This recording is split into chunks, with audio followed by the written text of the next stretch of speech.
Hello guys, how's it going? Got the final part here for the Halo Wars 2 Super Turtle. This is part 3 and we'll be finishing off the gameplay here. We have about 27 minutes left of gameplay, so I'm not going to make a 27-minute video, that's way too long, so I'm going to do what I usually do, chop it up and just make it so it's about a 15 to 20 minute video. If you haven't seen part 2 or part 1, they'll be both in the description, so watch both as first and then come to this part. If you've seen the others, we're coming to the end of the game and we're going to see what happens for the finale here. But we ended with a massive attack. He had a condor and some other units. Now we're just here again, just waiting for more units to come. We have a massive amount of resources going on both supplies and energy. And we have a 3-star Atriox chosen and some other veteran-sized units. Scarab is no longer 2-star. He got killed as it happened in one of the previous episodes. But we're looking good. We're looking good, and at the moment there's no way that he's going to be taking us down. So we're kind of sitting at this still frame, so I'll skip forwards just a little bit and I'll catch up with you guys in a second.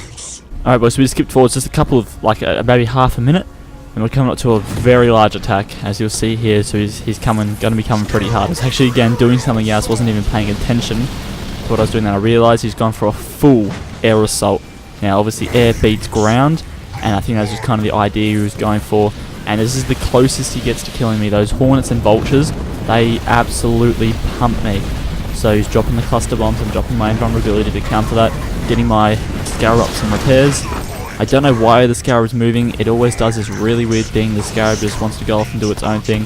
I got all my engineers on it, then I realised that Scarab's going to go down, so I'm pulling those engineers out and I'm building another one as quick as possible. So now he's coming on pretty hard, so all I've got left is the engineers, the turrets, the blister backs, which can only kill the ground units obviously, and my Atriox is chosen, and we're going to have to survive off this.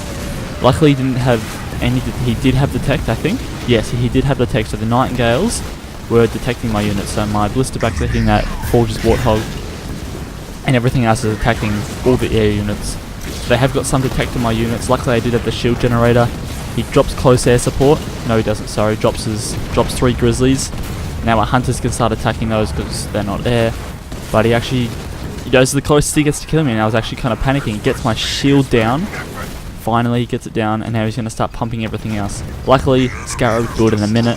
Scarab's going to be out in about 10 to 15 seconds, and it'll all be over as soon as that Scarab pops out. Just trying to pop out as many engineers as I can, so as soon as the Scarab comes out, there will be engineers ready to back it up. He did get one of my turrets, unfortunately. That's a quick fix though, and there we go. My Scarab's back out, and it's just going to start smashing these units. No remorse, absolutely just no mercy. So I got my turret coming back in again, and that's the end of that attack, and that's the closest he gets to killing me. If he had done that again, if he had had a condor maybe, he probably could have gotten me, to be honest, or even all vultures, none of the hornets, he would have gotten close. So that was a major attack, but we're still looking solid. Still got so many resources, so much energy, so we're not a problem at all. That's probably the best, the easiest way to beat or counter a Super Turtle is to try kill the Scarab. Excuse me, try kill the Scarab as many times as you can, because that costs 2,000 of each. Like I said in previous videos, one base takes a long time to get resources back. So as you can see, I'm just draining all my resources on engineers and that Scarab. Alright, we'll just skip forwards just a little bit more. We'll try to get this part over as quick as we can actually, just to make it a little bit shorter, a little bit easier to watch, and if you just want to see the end of it, you can. And what we're doing is I'm just going to skip to all the major attacks, I think, for the end of this one. So this is pretty much just going to be a fully action-packed video, just of all him attacking these final attacks, his final push. So here he's coming again with a mostly air attack. I can see the shadow of the condors, and he's going to be smashing hard. Got a couple of Nightingales for that detect. I try to counter that cluster bomb just to save everything a little bit of health, make him invulnerable, and then return health. That's looking pretty good. I dropped my eradication on those back units, on all those ground units. Wipes quite a few of them out actually, gets rid of a few of those Grizzlies. Scarab's just smashing Forge's Warthog, and now he's going to start working on the condors. I'm pretty sure. See, I don't know what the Scarab's doing. He keeps doing it. It's in a really weird spot because of the way the hill, the inclination is. He kind of gets stuck on it. So I'm kind of pre-anticipating the Scarab going down. So I'm just getting ready just to build another one, back those engineers out. I do put my shield, just get a little bit of extra time on killing those Scarabs. So the Scarab is so awesome. He's shooting one with the laser beam and shooting the other with the rockets. The rockets don't do a massive amount of damage, but they do pump. They really do pump. As you see here, he's just, you know, taking about quarter health off that Condor with those rockets, and now we're going to be using both his attacks to take it down. So right now I'm kind of just hoping that, you know, he's going to be able to beat him, and I actually think the Scarab beats the double Condor with 5 engineers. And the help of Atriox is chosen. That was amazing. That was the greatest thing. I recorded that one. That was actually really awesome. I was not expecting the Scarab at all to win, and we did. And the Scarab bet them both just by engineers. Because the Scarab is really, really good. The Condors are amazing. They're good, like UNSC super unit, but the Scarab's is way better. Way, way better. So again, we're at a still point, so I'm just going to skip forward just a little bit. I'll catch you guys in a second. Alright, skipping to the 74-46 mark. And we're just waiting again. Another attack is coming up. Like I said, I've done most of the talking and explaining in the first 2 parts, so this would just be the end part. I said just before, just attacks and that, and another attack is coming up. So we're going to see what happens here. He's trying to go anti-vehicle. The Cyclops, if you can get a full population cap of Cyclopses, they can drop a Scarab in seconds. So I think, do I end up using that Unbreakable? I think I did. That was a bit of a waste. No, I didn't. Okay, I was going to say that would have been a bit of a waste, but it's all good. I'm popping my Atriox's Bullrook.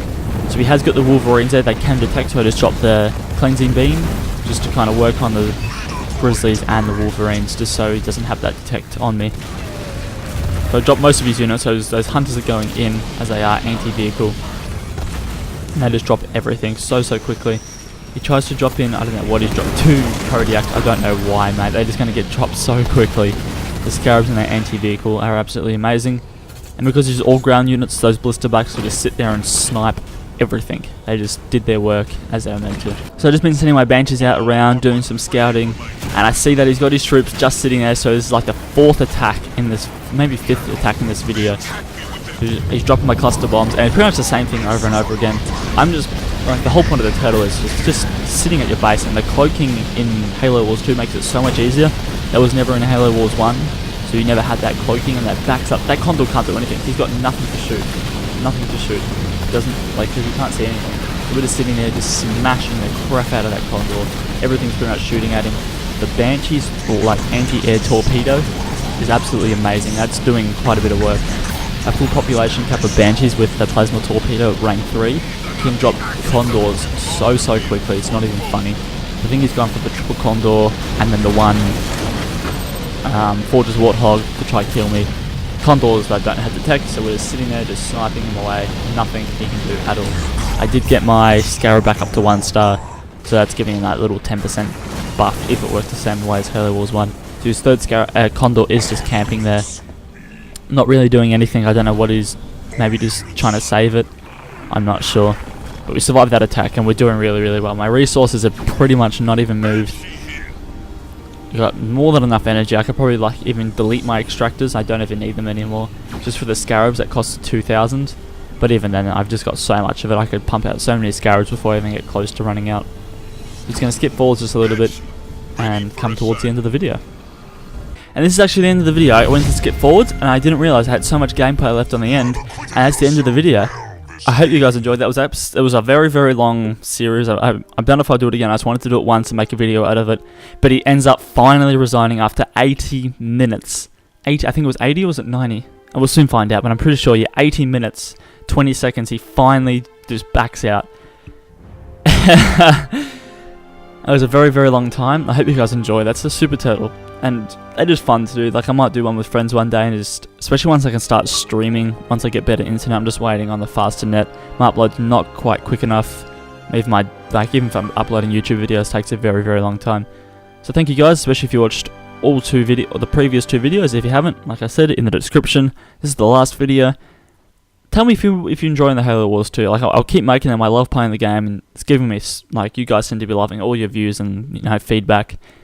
I still do play Call of Duty. I will be having a montage coming out soon. I just haven't been uploading it. I think is what I'm going to do for Call of Duty now is just do montages and just little things like that. But mostly just keep playing Halo Wars 2 because I'm loving it, and so are you guys. So thanks for watching, and I'll catch you guys on the next one.